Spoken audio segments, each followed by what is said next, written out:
Kwanza ugumu mkubwa wa kucheza na Simba kwa siku za hivi karibuni. Simba kwa sasa naweza nikasema ni very complex team. Ni ngumu sana kuidefine Simba kwamba wanacheza mchezo wa namna gani, kwa sababu namna wanavyocheza hawajatengeneza mazingira makubwa ya kila namba, hususan zile namba za mbele za kuwa na mchezaji mmoja, kwamba huyu ni mchezaji pekee ambaye anaweza akasimama kwenye namba hii na akatoa performance ambayo ni bora. Sasa hivi Simba ni complex. Yani determination yake ukiwa unacheza nayo, unacheza na timu ngumu sana ambayo haielezeki. Sasa tunaposema kitu ambacho ni complex, kinahitaji nadharia, kwa maana theories, kuweza kukidefine na ukitengenezea mazingira makubwa ya wewe ujue unawezaje kucheza na timu ya namna hii. Na complexity ya Simba ipo kwenye maeneo gani? Moja, eneo kubwa ambalo Simba inaonekana ni timu ambayo haiwezi kaelezeka, inawapa wakati mgumu sana timu pinzani kiufundi, kwa maana tactical analysis, lakini pia kwenye issue ya psychology, kwa sababu Simba wana winning mentality kubwa sana ya ushindi. Ipo kwenye eneo la rotation ya baadhi ya wachezaji kwenye maeneo yao ya msingi wanapokuwa wanacheza. Mfano, kwa sasa hivi Simba ndio timu pekee ambayo ikianza first 11 hakuna specific namba 10, hakuna specific number 9, kwa maana specific number 9, number 10, kwamba wachezaji wawili wanaocheza mbele watakaa kwenye eneo hilo bado hawapo. Lakini pia unaweza ukatazama wachezaji wanaocheza kwenye flanks, kwa maana namba 7, namba 11, bado pia unaiona Simba wachezaji wanabadilishana. Kuna nyakati utamwona atasogea Ribase, kuna nyakati unaweza ukamwona anaweza akasogea Ansed. Kwa hiyo ugumu wa Simba upo kwenye rotation ya wachezaji kwenye nafasi zao wakati wakiwa wanacheza, na ugumu mkubwa umesababishwa na baada ya mwalimu Steve kuona kwamba mazingira makubwa yanaifanya timu kucheza vizuri na kuwa inamiliki mpira wa pasi nyingi. Baada tu ya kumwanzisha, namzungumzia Elie Mpanzu kuwa ni namba 9, tunasema force number 9, namba 9 wa kiongo hivi ambaye sio namba 9 pase, imesababisha timu nyingi sana kuchanganyikiwa. Na zinachanganyikiwa kwenye eneo gani? Kwa sababu unapoanza na Mpanzu kama force number 9, yeye hakai kwenye box, yani hakai kwenye penalty box, na ameanza kama namba 9 hakai kwenye penalty box. Sasa kinachotokea, wale mabeki kwa sababu hakai kwenye penalty box, wakati anatoka Mpanzu kwenye anakuja kwenye 18 huku, baadhi ya mabeki wanamwacha wanamsogelea, kwamba Mpanzu amesogea kwenye eneo namba 10, eneo la 18, wanamsogelea mabeki wawili watatu. Wakimsogelea kuna mianya wanaiacha. Sasa ile mianya wakiacha, inatokea hatari kama zilizotokea hatari mbili leo. Moja, angalia mpira wakati anafunga goli la kwanza Libase Gay, overlap na mpira, kulikuwa kuna gaps, kuna sehemu defenders wa timu ya Coastal Union wanakuwa wamepungua kwa sababu wameingia ndani kwenda kumtazama Elie Mpanzu, kwenda kumtazama Chama, wanaacha uwazi ule uchochoro. Ribasa anakimbia, halafu kuna beki mmoja anakumbuka, okay, kuna mtu tunatakiwa tumkabe anaitwa Libase Gay, anajaribu kupiga faulo, lakini bahati mbaya ama nzuri, mtu kama Ribase mwili wake umejaa, physical yake level ni kubwa, anashindwa kufanya tackle, anakwenda kufunga goli la kwanza. Lakini angalia pia goli la pili ambalo amelifunga Nixon Kibabage, ni mchezo ule kwamba eneo la katikati namba 9 namba 10 ni Chama pamoja na Elie Mpanzu, ambao hao wote wanakuwa wanaingia kwenye penalty box na kutoka. Sasa wanapotoka, wale madefenders wa timu ya Coastal Union wanakwenda kuwakaba hawa, pamoja na hawa viungo ambao leo walikuwa wanacheza, kwa maana ya Saidi Mwanza, Cleophas Mkandara, miongoni mwa wachezaji ambao walikuwa wameanza kwenye kikosi kuhakikisha kwamba anakwenda overlap kuzima zile nafasi. Lakini wakati wanasogea kuwasogelea kina Mpanzu, wanajaribu kumsogelea Chama pamoja na Neo Maema, kuna nafasi ya wazi pembeni wanaiacha. Hiyo ndio alikuwa anaitumia Ribase, anajaribu ku overlap kwa kasi, kwa speed kubwa, anaingia kwenye penalty box.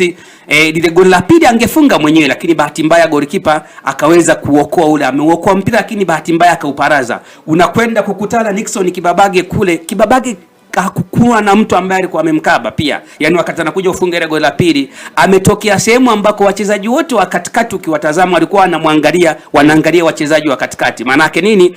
Huu ndio mfumo ambao Simba timu pinzani zinawapa ugumu sana kwa namna ya kuikaba. Lakini ukiacha hapo, mwalimu ameshaigawa timu kwamba ikishafika dakika 60, 65, 70 anaingiza sasa mshambuliaji pase. Kwa maana kwamba awepo mshambuliaji ambaye atakwenda kukaa na madefender eneo la katikati, na leo imeweza kumlipa pia. Ameingia Sulemani Mwalimu, akawa eneo namba 9 pale, akaanza kushughulika na madefenders wa Coastal Union.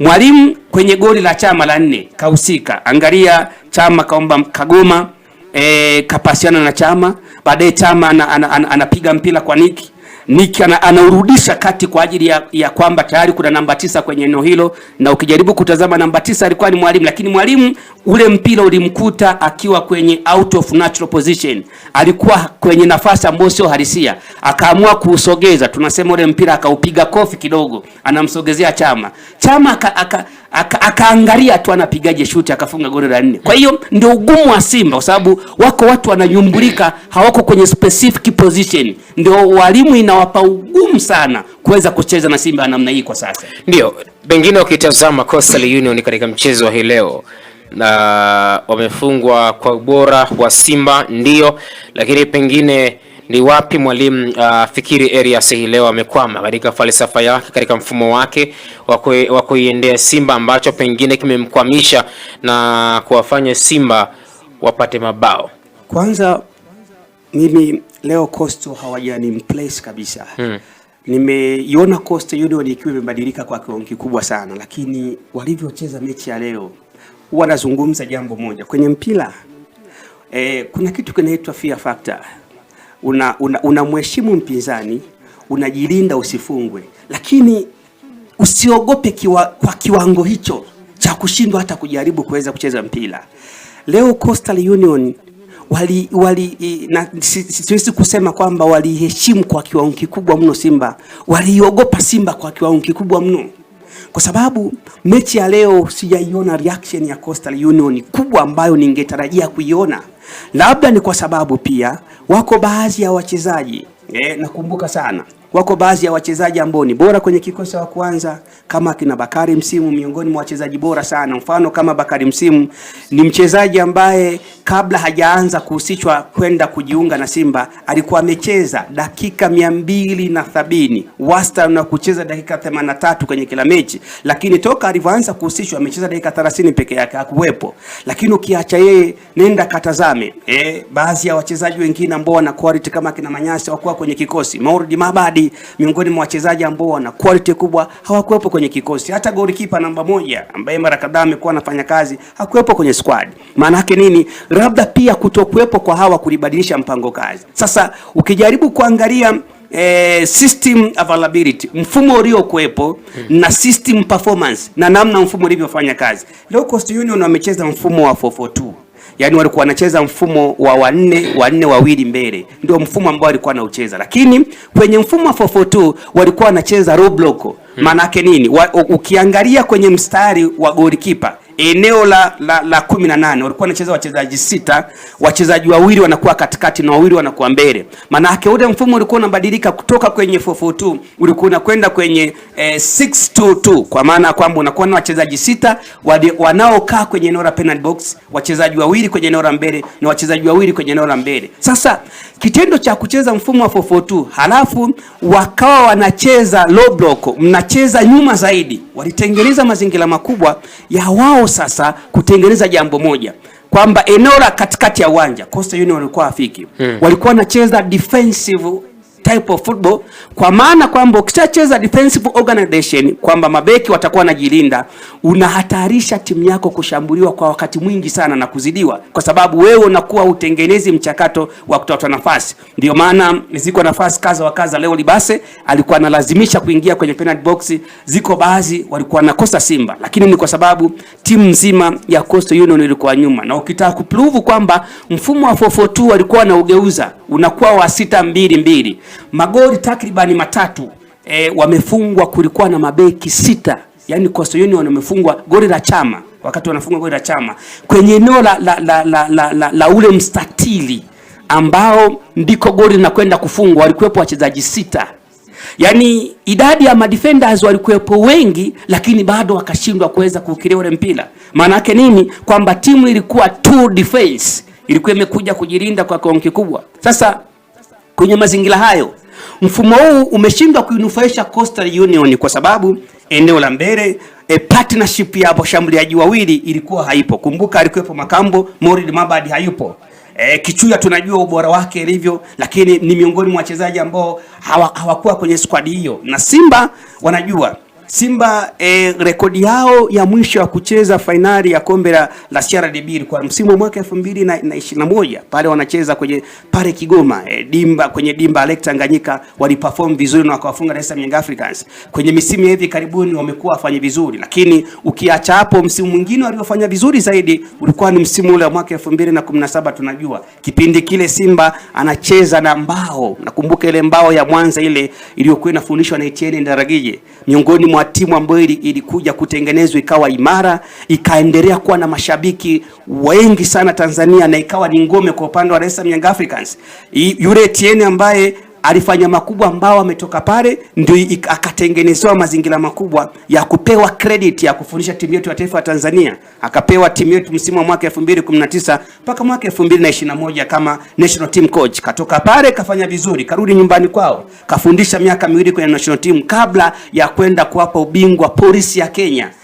Ambako alitengeneza timu imara sana. Baadaye TLA wamemwona, wamemrejesha Tanzania. Manake nini? Simba wanajua wameshapitia mchakato wa muda mrefu sana pasipo kucheza fainali baada ya miaka mingi kupita. Manake nini? Simba walikuwa na kiu na walikuwa na njaa kuhakikisha kwamba leo wanakwenda kupata matokeo ambayo kila mtu anahitaji kama mwana Simba. Kwa hiyo Coastal Union mfumo alioingia nao ndio umeweza kuangusha hasa kwenye kutekeleza, kwa sababu mfumo wa 442 walioingia nao kwenye kutekeleza walikuwa wanatekeleza 622, maana yake wakawa wanaacha madefenders 4-6 badala ya 4. Maana yake ikaonekana kabisa kwamba kina Aidan, mfano unaweza kumwangalia beki wa kulia huyu ambaye ukijaribu kumtazama ni bwana mdogo Aidan, lakini namna ambavyo mashambulizi yalikuwa yanakwenda yakawalazimisha kuanza kufanya makosa ambayo unaona kabisa kwamba hayakutakiwa kufanyika, lakini wakayafanya, hatimaye akafungwa magoli mengi. So leo mwalimu Fikiri amezidiwa kimbinu, amezidiwa kwenye maandalizi ya mechi, lakini pia ile class ya Simba imekuwa ni kubwa, lakini pia kwenye determination ya kwamba Simba walikuwa wanaitaka zaidi finali, na ndio maana leo wameweza kushinda magoli mengi sana, magoli 4. Na ukiwatazama mechi zao 3 za mwisho kwenye kombe la shirikisho Tanzania kwa maana CRDB, wameweza kufunga magoli 12. Hii unaweza ukaona si timu ya kawaida kwenye kombe hili. Imeshinda goli 3, imeshinda goli 4, na umeona leo pia imeweza kushinda goli 4 kuanzia hatua ya 16 robo finali, kuanzia robo finali, nusu finali mpaka finali. So leo kilichofanya wazidiwe ni mfumo umeshindwa kuweka out kitaalamu. Okay. Mfumo umeshindwa kufanya kazi. Kwako Festo, ukiwatazama